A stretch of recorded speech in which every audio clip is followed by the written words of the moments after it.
कर्म का खेल। आप में से कई सारे लोग सोचते होंगे कि ईश्वर ने सबको एक समान क्यों नहीं बनाया, उसने सबको एक जैसी सुविधा क्यों नहीं दी। ईश्वर ने ऐसा इसलिए नहीं किया है क्योंकि सभी के कर्म एक समान नहीं हैं। इस कहानी में उसी के बारे में बात की गई है। एक दिन एक अमीर आदमी भगवान शिव के दर्शन के लिए मंदिर में गया। इस अमीर आदमी ने बहुत ही महंगे जूते पहन रखे थे और उसने ऐसा भी सुना था कि इस मंदिर में अक्सर चोरी होती रहती है। इस वजह से उसका मन नहीं हुआ कि वह अपने कीमती जूते वहाँ बाहर छोड़कर चला जाए। जूते पहनकर वह मंदिर में नहीं जा सकता था और उसे ऐसे ही बाहर छोड़कर वह जाना नहीं चाहता था। अब वह करे तो क्या करे। वह बड़ी दुविधा में पड़ गया था। थोड़ी देर सोचने के बाद उस अमीर आदमी ने मंदिर के बाहर बैठे एक भिखारी से बात की। अमीर आदमी ने उस भिखारी को अपने जूते संभालने के लिए दे दिए। भिखारी भी उसके जूते संभालने के लिए राजी हो गया। फिर वो अमीर आदमी अंदर मंदिर में पूजा करने के लिए चला गया। पूजा में बैठे बैठे उस अमीर आदमी के मन में ख्याल आया कि भगवान ने कैसी विषम दुनिया बनाई है। मेरे जैसे कई लोगों को पैरों में कीमती जूते पहनने लायक बनाया है, लेकिन उस बेचारे भिखारी जैसे अनगिनत लोगों को रोटी खाने के लिए भी भीख मांगनी पड़ती है।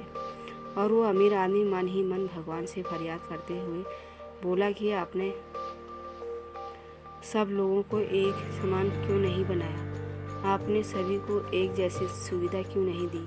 फिर उसने मन ही मन तय किया कि यहाँ से वापस जाते समय वो उस भिखारी को 500 रुपये देकर जाएगा। पूजा खत्म होने के बाद जब अमीर आदमी बाहर आया तो ना उसे अपने जूते दिखे, ना ही उसे वो भिखारी दिखा। उस अमीर आदमी को लगा कि भिखारी किसी काम से कहीं बाहर गया होगा, इसलिए थोड़ी देर तक उसने वहीं खड़े रहकर भिखारी का इंतज़ार किया। काफ़ी देर तक इंतज़ार करने के बाद भी जब भिखारी वापस नहीं आया तो उस अमीर आदमी ने पता चल गया कि भिखारी उसे ठग के चला गया है। दुखी होकर अमीर आदमी नंगे पैर ही अपने घर की तरफ चल पड़ा। रास्ते में उस अमीर आदमी ने देखा कि फुटपाथ पर एक जूते चप्पल बेचने वाला बैठा है। अमीर आदमी एक जोड़ी चप्पल खरीदने के लिए उसके पास पहुंचा।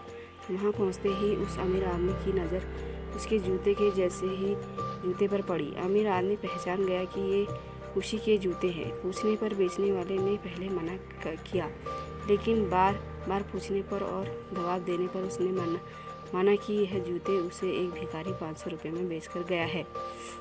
अब वह अमीर आदमी बिना चप्पल खरीदे मुस्कुराते हुए वहाँ से अपने घर की तरफ नंगे पैर ही चला गया। उसे भगवान से की गई अपनी फरियाद का जवाब मिल चुका था। उसे समझ आ गया था कि जब तक लोगों के कर्म एक जैसे नहीं होते तब तक सब एक समान नहीं हो सकते। भगवान ने उस भिखारी की तकदीर में 500 रुपये लिखे ही थे, लेकिन कैसे कर्म करके उन्हें लेना है यह उस भिखारी के हाथ में था। अगर वह चोरी ना भी करता फिर भी उसे 500 रुपये मिलने वाले थे। शायद उससे ऐसे ही बुरे कर्मों की वजह से आज वो एक भिखारी था।